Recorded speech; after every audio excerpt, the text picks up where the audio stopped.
सुनते हैं एक प्यारी कहानी जो हमें देगी जीने की सीख सुहानी। किसी ने बहुत प्यारी लाइन कही है, कामयाबी कभी बड़ी नहीं होती, पाने वाले होते हैं बड़े।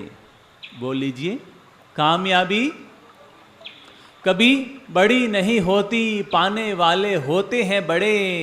दरार कभी बड़ी नहीं होती, भरने वाले होते हैं बड़े।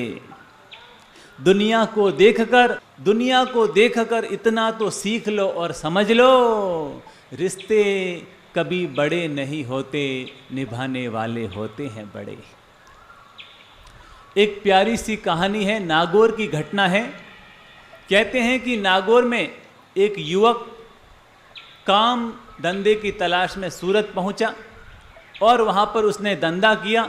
धंधा उसका जम गया, धंधा उसका तरक्की करने लगा और उसने धीरे धीरे अपने घर का मकान ले लिया, घर की दुकान ले ली और उसकी अच्छे से तरक्की होने लगी। उसका पूरा परिवार नागौर में ही था।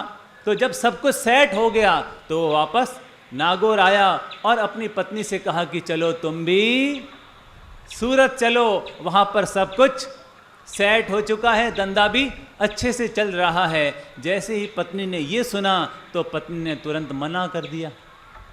ये सुनकर के पति हक्का बक्का रह गया, आश्चर्यचकित रह गया। क्या? अरे लोग तो छोटे शहर से बड़े शहर में जाने के लिए तरसते रहते हैं और तुझे मौका मिला और तू मना कर रही है।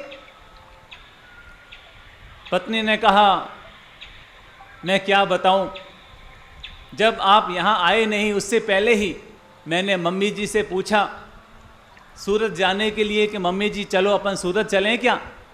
तो तुरंत मम्मी ने मना कर दिया कि नहीं, मैं सूरत नहीं जाऊंगी, मैं तो यहीं पर रहूंगी। इस घर में तेरे पापा जी की यादें हैं, उसको देखकर मुझे बहुत सुकून मिलता है, उसको देखकर मुझे बहुत शांति मिलती है, बहुत सुकून मिलता है।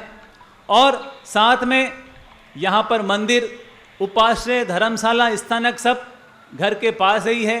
रोज साधु संतों के दर्शन करने का, मंदिर जाने का, कथा सुनने का सौभाग्य मुझे मिल जाता है। साधु संतों के दर्शन करने का मुझे पुण्य लाभ मिल जाता है, उनको आहार समर्पित करने का सौभाग्य मिल जाता है। मैं इस पुण्य को छोड़ना नहीं चाहती हूँ, इसलिए मैं तो यहीं रहूंगी। और बेटा अगर तुझे जाना है तो तू प्रेम से जा। जैसे ही मैंने ये सुना तो मैंने मन बना लिया कि मैं भी मम्मी के पास ही रहूंगी, सूरत नहीं जाऊंगी। अरे पिताजी तो पहले ही चल बसे हैं, अब मम्मी जी का आशीर्वाद पता नहीं कितने दिन मिलेगा, कोई इसका पता नहीं है। तो मैं इस आशीर्वाद से वंचित नहीं होना चाहती हूँ। मम्मी को अकेले छोड़ दिया गांव में और हम चले गए सूरत। वहाँ पर हमने सुख सुविधाओं को कमा भी लिया तो क्या, अगर हमारे माता पिता को ही सुख और सुविधा न मिल पाई तो? ऐसी सुख सुविधा मुझे नहीं चाहिए। और जब पत्नी ने इस तरह की बातें की तो पता नहीं पति को सुनते सुनते उसकी भी आंखों से आंसू आ गए। उसने पत्नी की पीठ थपथपाई और कहा कि वास्तव में पत्नी हो तो तेरे जैसी।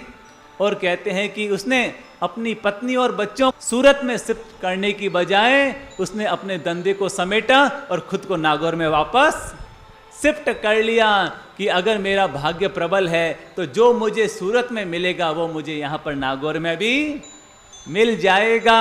और मैं आपको चमत्कार ये बताता हूँ कि वो सूरत में जितना कमा रहा था उससे डबल वो नागौर में कमा रहा है, क्योंकि बड़े बुजुर्गों का आशीर्वाद अपने आप में एक बहुत बड़े चमत्कार का काम करता है, बहुत बड़ी दौलत का काम किया करता है।